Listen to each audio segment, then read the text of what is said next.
Nanatili pa rin nariyan ang banta ng coronavirus disease o COVID-19 dahil wala pang bakuna bukod sa pagsunod sa minimum health standards na isinusulong ng Health Department gaya ng pagsuot ng face mask at face shield, disinfection, personal hygiene at ang social distancing.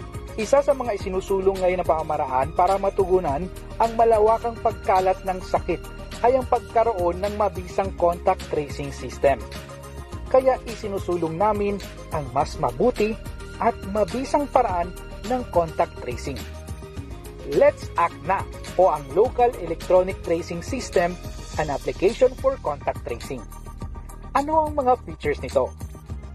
Halos parehas lang naman ang main features nito sa ibang contact tracing systems. Sa aming system, nariyan pa rin ang paggamit ng QR code na ibibigay sa mga residente. Idadaan ito sa scanner at isa sa ikinaganda ng aming system sa iba, pwede itong ma-download sa Google Play at Apple Store sa inyong mga cellphone. Kaya pwedeng magkaroon ng kanya-kanyang scanner ang may cellphone. Pwede itong magamit sa private establishments, government facilities, checkpoints, outposts, at iba pang matataong lugar. Sa bawat scan, kapag may internet, agad na pupunta ang data sa cloud server. Doon ay iimbak ang data na sa isang click lang, pwede na agad masimulan ng tracing. Sa pamamagitan nito, mas mabilis at hindi na natin na-expose ang ating mga tracker team dahil agad na nating makikita sa cloud server ang kailangang data. Agad na rin nating makikita ang mga lugar gaya ng establishmento, purok o barangay na nangangailangan ng i-lockdown para maiwasan ang pagkalat ng virus at agad na matugunan ang pangangailangang medikal. Ano naman ang pinagkaiba ng aming system sa iba?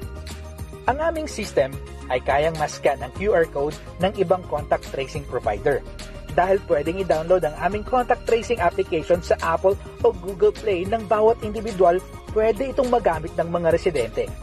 Halimbawa nito, paano kung nagkita at nag-usap tayo sa labas ng isang establishmento? Pwede na tayong mag-scan ng kanya-kanya nating QR code.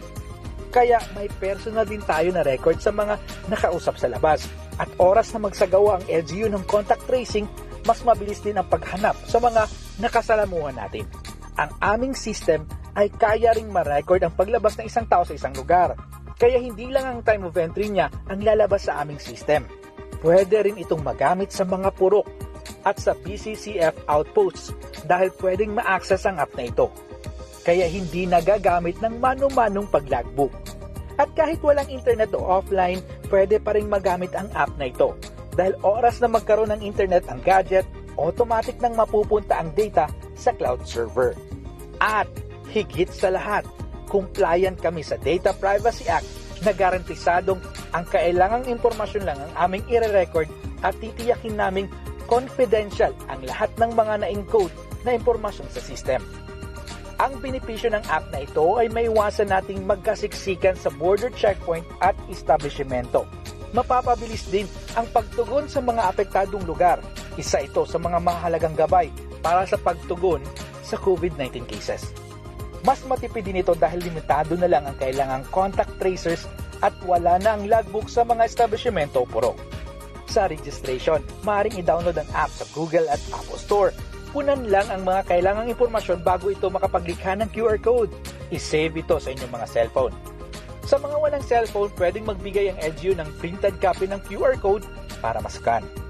Pwede ring mairehistro sa website ang establishmento, pati ang scanner nito sa cellphone. Lahat ng ito may papadala sa cloud server na limitadong tao lang ang may access. Ganun lang kadali ang aming system na tiyak mapapakinabangan hanggang sa mga kabahayan. Let's act na at sabay-sabay tayo to heal as one laban sa COVID-19. Maraming salamat at keep safe.